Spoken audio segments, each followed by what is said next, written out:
gentlemen, this is Mind Moves Matters. I'm your host, Bondi, Daniel Bondarenko, Dan, whatever you want to call me. The topic for today, the main idea that we want to talk about is fighting. Saturday. Oh man, what a day for fighting. Started off the day by watching a bunch of amateur boxing matches, and man did it was amazing. It was fun to watch. The scene in Minnesota it's fantastic. The fighters put on a great show, worth the $25 general admission. I had a blast. Came in to watch my coworker Thomas Young fight. Enjoyed every minute of it. Thank you, sir. You put on quite a fight.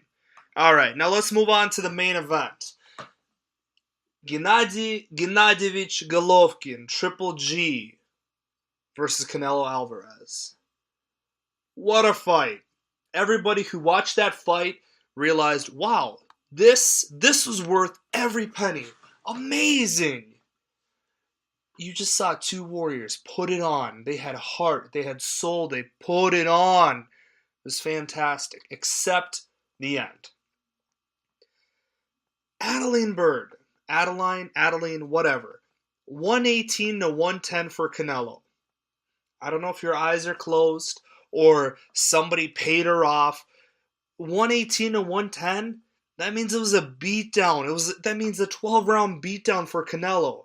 Anybody who watched that fight, Triple G, he looked like the Mexican fighter. He came forward. He was ready to bang. He was throwing hands. He was doing everything right. He outstruck Canelo. Canelo was running for his life. Man, that was something. I couldn't believe that happened. I'm looking at it. Okay, the tie I can live with. I can understand that. But Triple G ran away with it. I don't know what in the world are they talking about. That was ridiculous. Well, another shady promotion by Golden Boy. Oscar De La Hoya. I loved watching you fight, man. You were a talented fighter, but it seems like every time you put on a show, something real shady happens. I guess the Vegas cash cow can't get beat. Even though he did. Canelo got beat. I just want to point out, Triple G always says, he puts on a show. He fights like a real Mexican. He's got that Mexican heart, even though he's from Kazakhstan. Is it Kazakhstan? Let me double check that. It's going to be embarrassing if it's not. But that Kozak power, man, what a fighter. I love watching him fight. He's definitely slowing down. I'll tell you that. He's definitely slowing down, but boy, was it fun. Let's see. Where's he from? Yeah, Kazakhstan. Woo, got that right. But man, I just loved it. It was fun to watch. Everything was amazing. I gotta say, follow the money. In Vegas, the fighter that makes the most money for Vegas doesn't lose. Which is unfortunate, because Canelo lost that fight. There's no question. No question at all. And the judge, Adelaide Bird, just retire. You're done. What are you, blind or something? This is ridiculous. Stop. 118 to 110?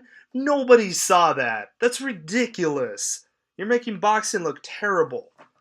All right. Well, let's move forward to something else that was on. UFC Pittsburgh. Seemed like a very under-the-radar card. Nothing too wild. But I gotta say, oh boy. Woo! What a fight card. UFC, you came through. You showed us an amazing fight card. Let's talk about Platinum Mike Perry. You know what? You had a tough fight ahead of you, Thiago Alves. Even though he's been very shady. He just can't show up to a fight, it seems. But he still showed up and put on quite a show. The guy who stepped up, let me get his name here. I gotta look it up real quick. I want to say Alex Reyes. Let's see. Dun-dun. I know it's Alex something.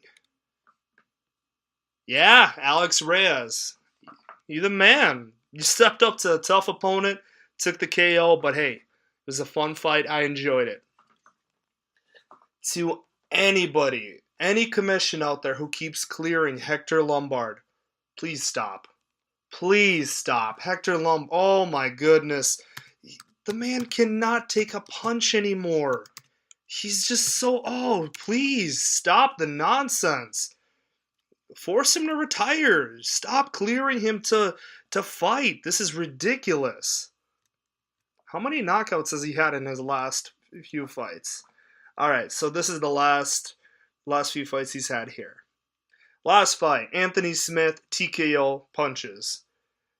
Decision, Johnny Hendricks. I don't blame that one. That was just a mess of a fight. Hendricks is done as well, but still, decision. Hendricks he can still hit like a truck. So don't take that away from him. Then it was a loss on UFC 199, TKO head kick and elbows by Dan Henderson. What could I say? It's Dan Henderson, the Immortal Beast. Neil Magny, TKO in the third round. He won against Josh Berkman, but that was overturned. Won a decision against Jake Shields. Not bad. Won by KO against Nate Marquardt. And then Yushin Okami lost to Yushin Okami, split decision. Anyway, what I want to say is stop. That's it. Stop clearing this guy to fight. He's done. He has no chin. He's just gonna get brain damage. Stop. Just stop clearing him to fight. All right, let's go to something a little brighter. Gregor Gillespie. Mr. Gillespie, I gotta say, man, I'm a huge fan. Watch that fight, Gregor Gillespie, UFC Pittsburgh. Oh, he seems so small. I just wonder how tall this guy is.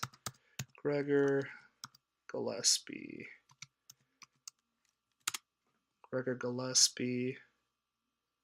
He just didn't seem like a really big dude. 155 pounds, 5'9". He just seemed way smaller than his opponent. Oh yeah.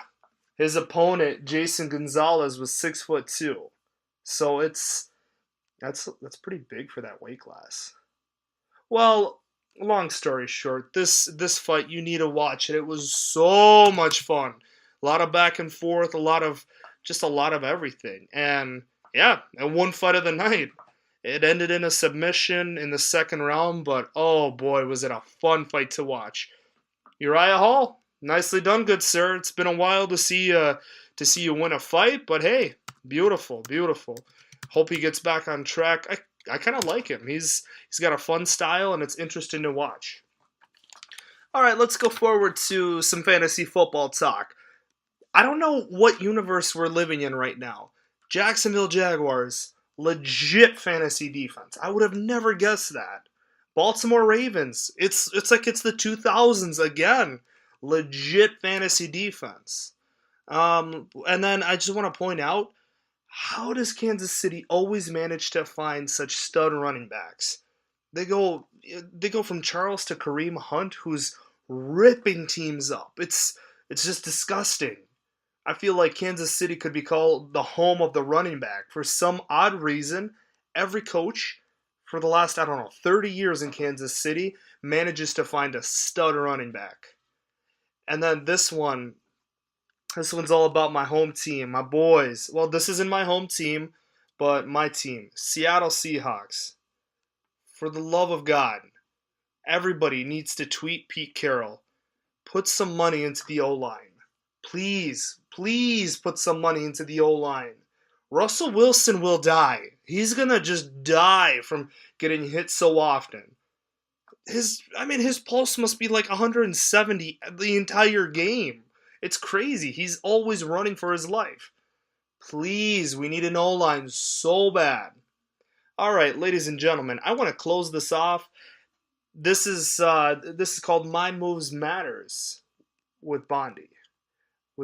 And as the time goes on, every week we're going to have a new show. We're going to have new topics. So tune in. Check us out. Thanks for stopping by. Have a lovely day.